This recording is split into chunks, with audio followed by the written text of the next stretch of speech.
नमस्कार भारत, मैं हूं आपके सामने एडवोकेट अनीता वर्मा और आज हम बात करेंगे एक इम्पोर्टेंट और sensitive topic that is crime against women. हम सभी ने क्राइम अगेंस्ट वुमेन एक जो वर्ड है इसको बहुत अच्छे से एक्सपीरियंस किया है किसी न किसी तरह से। या तो ये क्राइम हम सुनते हैं या महसूस करते हैं या किसी के द्वारा हमें बताया जाता है। एज अ एडवोकेट मैं तो इस क्राइम को रोज सुनती हूँ, महसूस भी करती हूँ। कई बार तो मेरा सर शर्म से भी नीचे झुक जाता है। जिस तरह से ये क्राइम तेजी से बढ़ रहा है मेरे भारत में, इंडिया में, इसमें इट्स हार्डली मैटर कि आप एजुकेटेड वुमेन हैं या अनएजुकेटेड वुमेन हैं, आप काम करती हैं या घर पे रहती हैं। इस तरह की हिंसा, वायलेंस को सभी एक्सपीरियंस कर रहे हैं किसी न किसी तरह से। अब ये किस तरह की हिंसा और वायलेंस होती है इसको समझते हैं। सबसे पहले जैसे हम सभी जानते हैं कि रेप आ जाता है। आजकल छोटी छोटी बच्चों के साथ भी ये क्राइम हो रहा है, एजेड वुमेन्स के साथ भी हो रहा है, एडल्ट के साथ भी हो रहा है, माइनर के साथ भी हो रहा है। तरह तरह के इसमें प्रावधान भी बने हैं, बहुत सारे हमारे लीगल प्रोविजंस हैं, लेकिन फिर भी हम इस चीज को क्यों नहीं रोक पा रहे हैं, इस पे गौर करने की जरूरत है। फिर आ जाता है डोमेस्टिक वायलेंस। डोमेस्टिक वायलेंस, हम घर में हैं, शादी होके आए हैं,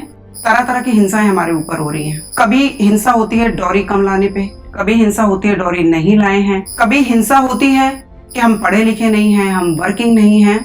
बहुत सारे इसमें टॉपिक्स हैं, बहुत तरह तरह की इसमें हिंसाएं हैं। फिर एक और हिंसा की हम बात कर लेते हैं, हिंसा at work place, harassment at work place. आप काम करते हैं, वहां पे भी आपके लिए हिंसा होती है। घर से हम कॉन्फिडेंट होके निकलते हैं, हम वेल एजुकेटेड हैं, सोसाइटी में जाते हैं, सर उठा के जाते हैं, लेकिन हम जब वर्किंग प्लेस पे पहुंचते हैं तो ऐसा क्या हो जाता है कि हम अपनी चीज ना तो किसी को बता पाते हैं बट कॉन्टिन्यूअसली उस क्राइम को सहते रहते हैं। लेकिन हम पढ़े लिखे हैं। आपको पता है इंडिया इस चीज के लिए जाना जाता था कि यहाँ पे माता दुर्गा, पार्वती माँ, काली माता, इन सब की पूजा होती थी। ये सारी वुमेन्स ही हैं। उसके बावजूद भी आज के टाइम में हम सब अपने आप को इतना वीक और हेल्पलेस क्यों मान बैठे हैं। तो आज जरूरत है हम सबको आवाज उठाने की, जिससे जो हमारी खोई हुई इज्जत है, प्राइड है, ऑनर है, वो हमें मिल सके और सोसाइटी में ना हम इज्जत से और सर उठा के जी सके बल्कि दूसरों की हेल्प भी कर सके। अगर आपको पता हो, वैसे तो आप सभी को पता है कि हमारे इंडियन पेनल कोड ने इस क्राइम को बहुत अच्छे से रिकॉग्नाइज किया कि वुमेन्स पे,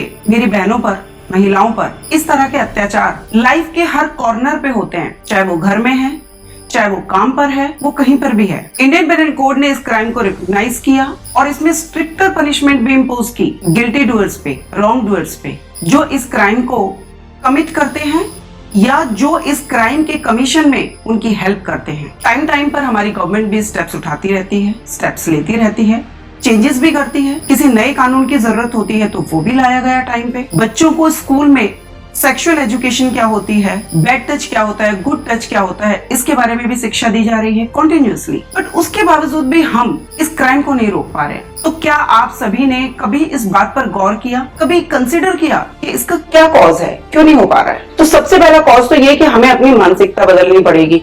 we have to change our thinking pattern and upbringing pattern. अगर हम इस चीज को जानते हैं कि हमें बेटा और बेटी को इक्वल रखना है, इक्वल एजुकेशन देनी है, तो ये हम सबको प्लेज लेना होगा। हमें अपने बेटे को ये बताना होगा कि हर लड़की, चाहे वो उसके स्कूल में है, कॉलेज में है, वर्क प्लेस पे है, कहीं पे भी है, उसको वो इज्जत की नजर से देखे, अपने थिंकिंग को चेंज करें। ये ड्यूटी सबसे पहले घर से शुरू होती है। तो इस चीज पे गौर करने की जरूरत है। इससे भी ज्यादा इंपॉर्टेंट है, जो मेरी सारी बहनों को, महिलाओं को एक मैसेज है और सजेशन भी है। आप उस देश में रहती है जहां औरत को पूजा जाता था। आज आप वीक हो गई हैं, हेल्पलेस फील कर रही हैं।